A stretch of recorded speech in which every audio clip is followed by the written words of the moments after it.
Welcome back to Nutrition Connection, the show where science meets storytelling. I'm your host, Dr. Kristen Hicks-Roof, dietitian, researcher, and lifelong advocate for the role of nutrition, food, and health. Each episode, I sit down with dietitians and nutrition experts all across the food and healthcare landscape, leaders whose work touches nearly every aspect of our lives. So whether you're a student, a seasoned professional, or someone simply curious of the role of food, nutrition, and health, this podcast is just for you. The views, thoughts, and comments on this podcast do not reflect those of my employer nor the employers of my guests. So let's go ahead and get connected.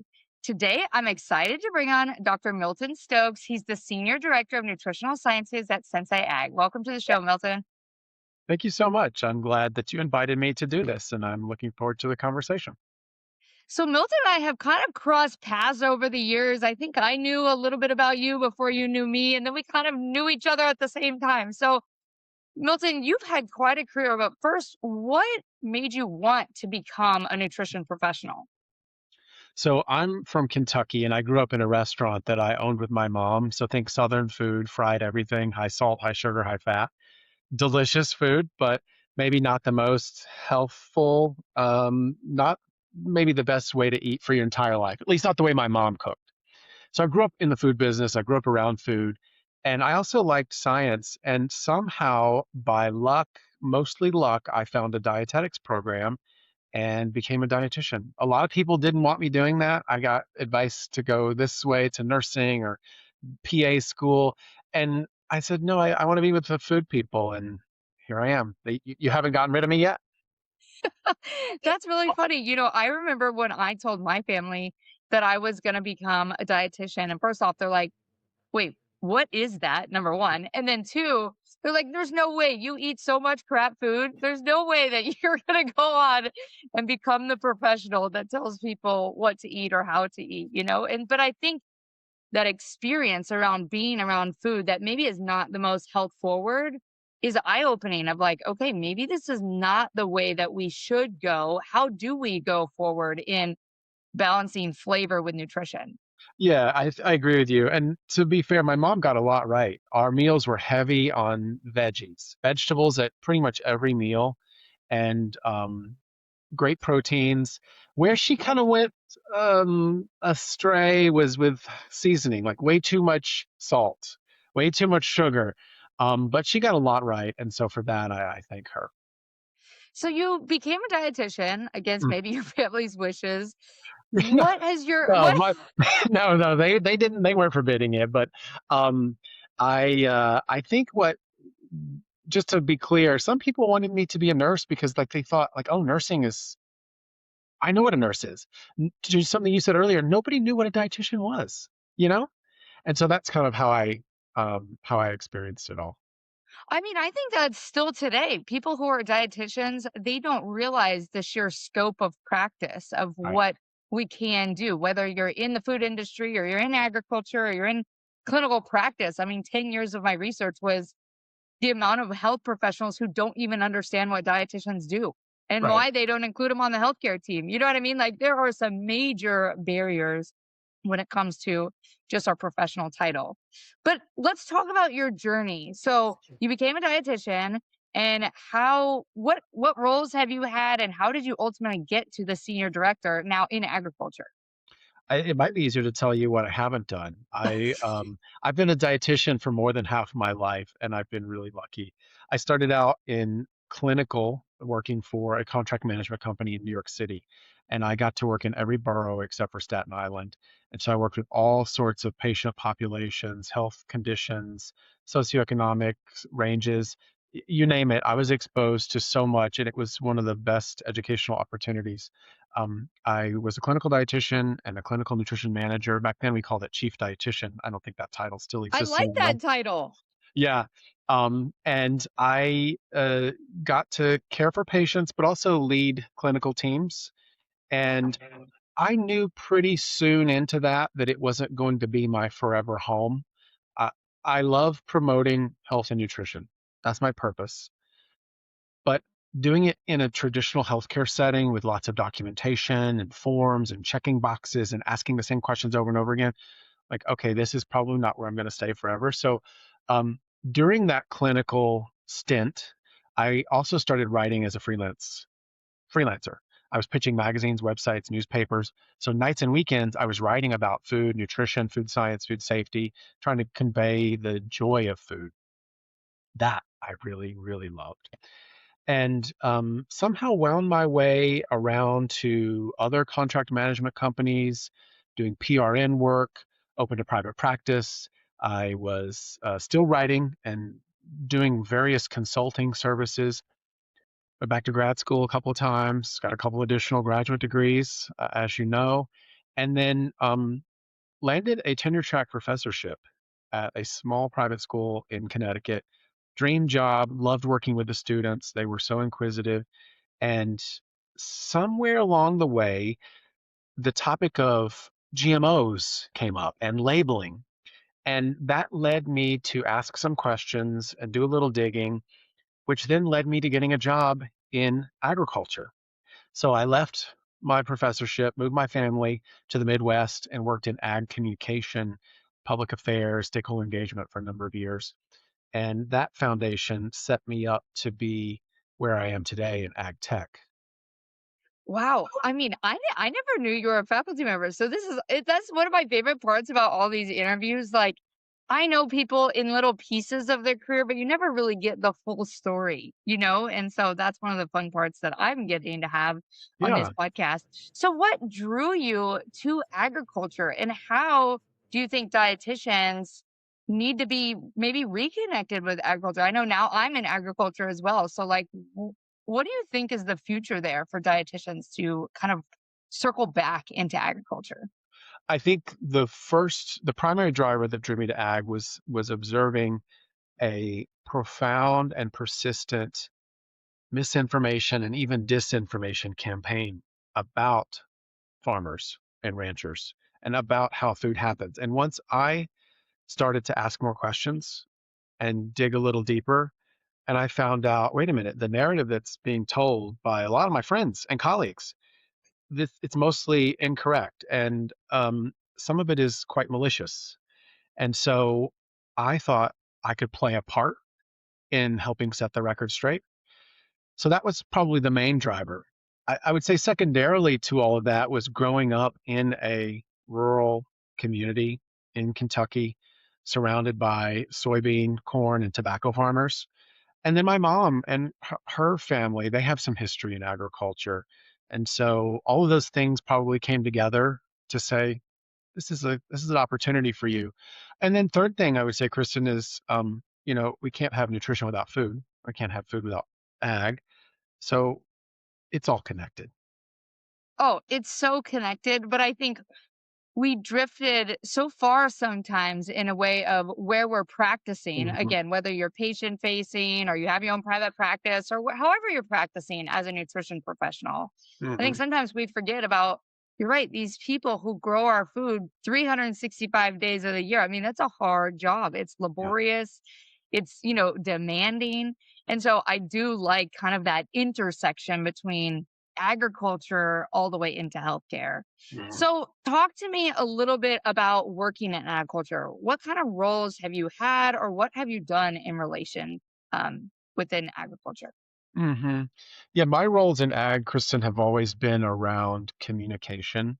And so it started out in public affairs, stakeholder engagement, and that was essentially helping people understand, and I may have said this earlier, what are all the challenges that farmers and growers face? And then what are the tools that farmers and growers need to meet those challenges? So my job was was communicating to dietitians, physicians, other health professionals, academics, and their professional societies, communicating to them about what are farmers doing to bring food to the table? What are ranchers doing to bring food to the table?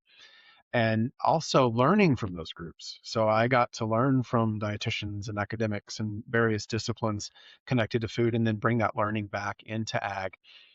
It was quite a success if I could bring farmers and ranchers and dietitians together in one room or in one educational setting, and that's something that I found very rewarding.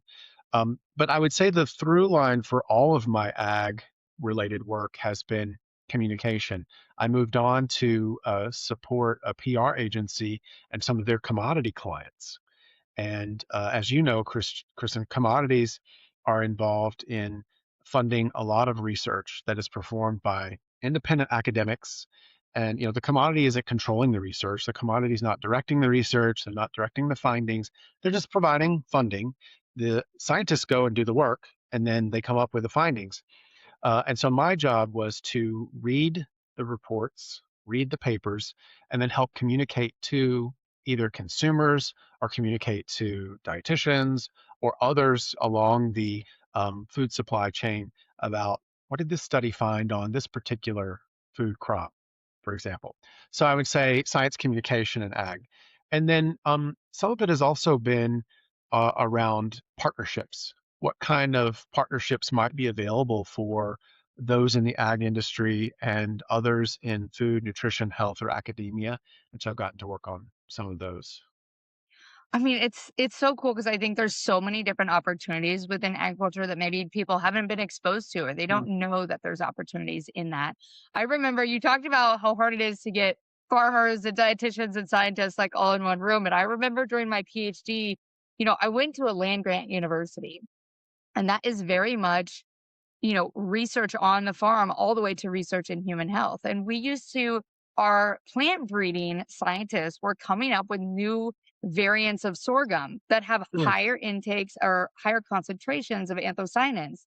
And then we'd go into the lab and we would feed animals this high anthocyanin sorghum to look at its impact on colon cancer. And I remember when you bring in these scientists, like from taking it all the way to farm to translation, like that is not only really hard, intense science that we need, but then we need the communications, Mhm. right? We need to be able to go out and talk to the dietitians of like, hey, here's the different variations of X product.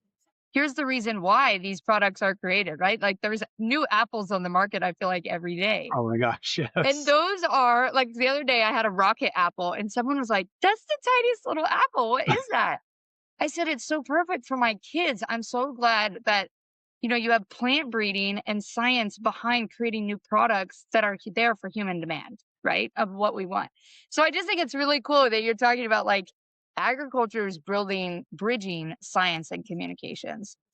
So that kind of dovetails into my next question. But how does science and evidence fuel what you do in your day to day in your role? Oh, that's so fascinating. Well, I work for an ag tech company, and I think about all the jobs that I've had in agriculture. The it's all been science-based, whether it's more of a traditional large-scale ag company that you might think of, or even smaller startups, which is where I am now. They all have R&D engines. I kind of think of that as the brain of the company, constantly checking on what's possible, performing trials, asking questions, setting up the research, performing the tests, and finding out, did this innovation work or was it a bust? What did we learn? What can we do next? How can we tweak it? And I think that's true for what farmers and ranchers are doing anyway. They're performing science. Someone who really explained this to me well was a dietitian, Jenny Schmidt, who I think you may know Yeah. from Maryland, and she's got quite a history in ag and as someone who's out and about talking about the industry all the time. So it's a science-based industry, and I think what happens in ag is based on science. And my job has been to do my best to understand that because just to be clear, I am a dietitian. In case we didn't say that 15 times already. I'm not an agronomist. I'm not a plant scientist. I'm not a chemist. And so what I know has been what I've learned from those professions in ag, and then my job has been to go out and try and talk about it, communicate about it, and then find out what does everybody else think, and then bring some of that back. I mean, it's the same if you think about a dietitian working in the clinical sphere, right? Mm, They are just a piece of the larger healthcare team puzzle, whether that's a yes. physician, a nurse, an SLP. A dietitian in ag is still part of this big puzzle, right? That we do not work in silo. And I think it's an advantage, but it's also a disadvantage sometimes because we are such um a link between bigger Mhm. processes that are happening that sometimes we get glossed over because we're maybe not the leaders of agriculture and not the leaders of healthcare. And so again, there's kind of pros and cons there. But You've had quite a successful career, Milton, and it's been fun kind of watching you as your journey. But what's your favorite or something you're most proud of in your career? Oh gosh, what am I most proud of in my career?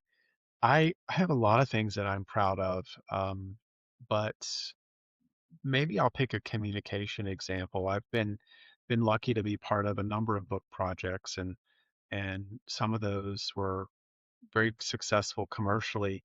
But I think the ones that I'm most proud of involve career advice books for students. So with some colleagues, uh, together with them, we wrote a book on creating a career portfolio for Oh, dietitians, how to do that, process oriented. And another book that we did two editions of that the Academy published on careers in nutrition. And it was, I think, the first edition was so well received. The second edition as well, but the first edition, when people still felt there was a lot of unknown of how do you navigate this career, and oh, I don't, I like clinical, but what else is out there? Or I like food service, and what else is out there? So we used this book, and we worked with a number of professionals who are in a variety of dietetics practice areas.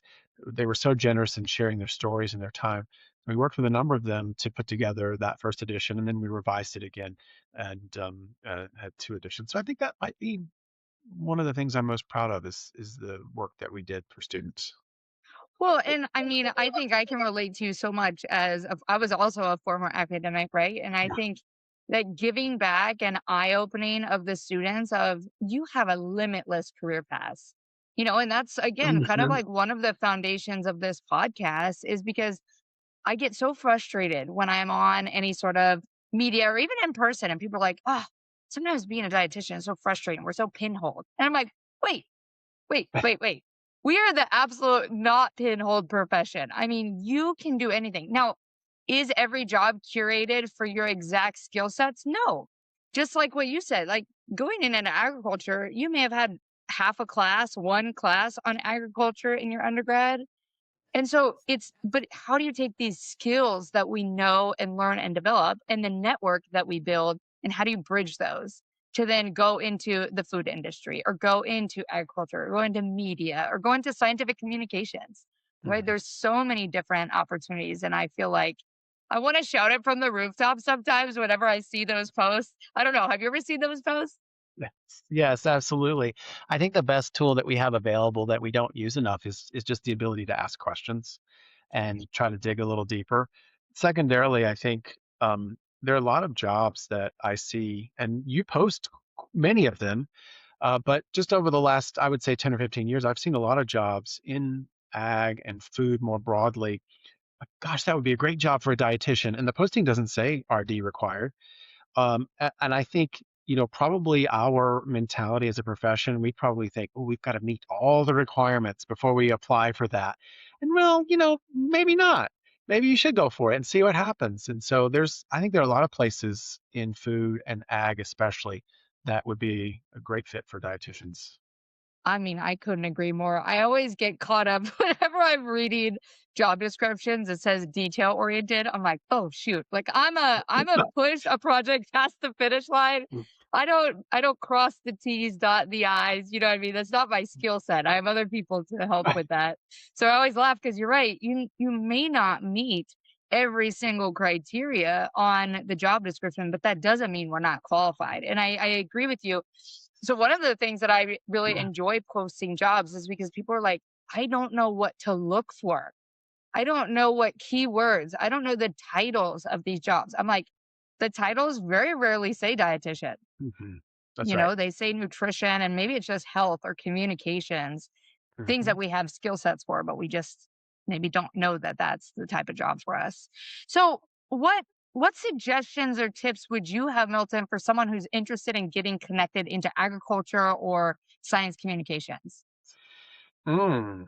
Ooh, that's a good one. So I mentioned commodity boards earlier.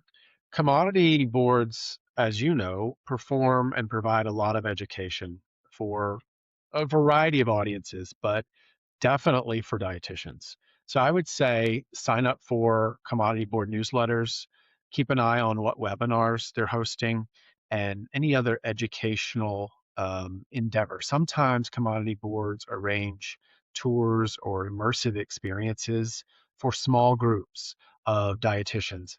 And from that kind of catalog of educational opportunities, keep an eye on for the people who are writing those articles, who are the speakers, who's attending those events. Just start to network with them, connect on LinkedIn or other social media, talk to them at conferences, ask for a virtual one-on-one. I have found that most people in agriculture are very open and eager to share their experiences. And I benefited from that. And I've tried to pay that forward and participate in as much networking as possible. So my number one would be to pay attention to the commodity boards and what types of education, and then you use that to populate your future calendar of, hey, who do I want to talk to this week or this month, and you go from there. The other thing that I think is helpful is trying to expand what we read. You know, as a dietitian, it's certainly normal to read about nutrition and healthcare, but can we expand that to food more broadly? Can we expand that to include some ag related publications? Not that we need to be reading agronomy research all the time or chemistry research necessarily, but maybe start to take a look at some of that and see who keeps coming up. And are there any intersections in the nutrition space? And those might be great scholars and scientists to engage with as well. Yeah, I think really good suggestions. Number one, if you've never heard of a commodity board, you can Google it, USDA commodity Yes. boards. Yes. Basically, what it is producer or rancher or farmer funded, basically like a joint bank account almost. It's a contribution or a levy into this promotion program or a checkoff program. And so commodity boards are often responsible for research, education, and promotion. So like you said, they connect with health professionals, some of them, and there's a lot of different types of commodity boards. There's animal products. I mean, there's a lot of fruit and vegetable boards. So I encourage you to research or at least dive a Yeah. little bit deeper because there's a lot of different ones and they work on behalf of the farmers. So I think that was a good suggestion. And I also think it's so important to learn things that you never knew you wanted to know. Like, sometimes I take webinars and trainings of topics I've never even heard of. Yeah. I just registered for one, or I registered for one last Friday, and it was like the economics of agriculture. And it was talking about how artificial intelligence and the economics of AI will all impact the future of agriculture, right? With automation and with more robots on farm to help with processing and things like that. And how that then changes the balance of how much revenue they make or what kind of input. So you're right. Like to me as a dietitian is like, is this the most important thing I need to learn? Probably not, but I want to know, I want to expand my horizons so that way if someone were to ever ask me a question, maybe I'd have a little bit of a one-liner of knowledge, but say, "Hey, I did watch this webinar. It is, Yeah. on the website by X and X company." So I do think And there's you value there. and you know where to go for more information too if you need to look something up. I registered for that webinar as well, but I didn't get to attend the live event, so I'm hoping that the recording is available soon. Yeah, Yeah, so well, I think our and heads our heads are in the same spot. it is, and sometimes you just gotta take something that you don't know is relevant to you, and you never know when it will be relevant to you. So I think there's a lot of opportunity and really good suggestions there, Milton, to encourage people to build that network, connect with the boards. So my favorite question is, if you had a crystal ball, what do you think is coming next in nutrition? I thought you were going to say if I could be any kitchen utensil, what would I be? Okay, Um, what would you be though? oh, okay. I would be. I've answered this before. I would be the grip and flip. Do you know what a grip and flip is? No, I have no Okay, idea well, what this that is. interview is clearly over. If you don't know what a grip and flip is, it's a spatula that you can grab your egg and flip your egg over. What? Yeah, Wait, why would you? it's like a tongy spatula, I love it. Okay, and I'm you gonna can have to look at getting one of those. yeah. Anyway, I love tongs. Any tongs. I'm a tongs person. We had my son's birthday party this Saturday, and we had a bunch of pizza here, so I'm using like two sets of tongs to separate. And my brother-in-law's like, "You really like your tongs?" I'm like, "Yeah, I do. I'm not I apologizing. I love tongs." You know what? I actually do love dogs too. I have pretty much every size tongue. I have the little ones for the cheese Yes. board, the small ones, Yes. medium, and then all the way large for my barbecue. So I Yeah. feel that vibe. Okay, so I took us off topic. The question that you want an answer to is my crystal ball. What am Yeah. I seeing in the future? Well, maybe you've heard nutrition's pretty hot these days. A lot of people are talking about nutrition, and it seems like over the course of my career, it's just more and more and more excitement, enthusiasm, passion, interest. With that comes, I think, some misinformation and disinformation. But what my crystal ball is showing that I think there'll be even more demand, more of a surge, more of a requirement for dietitian services.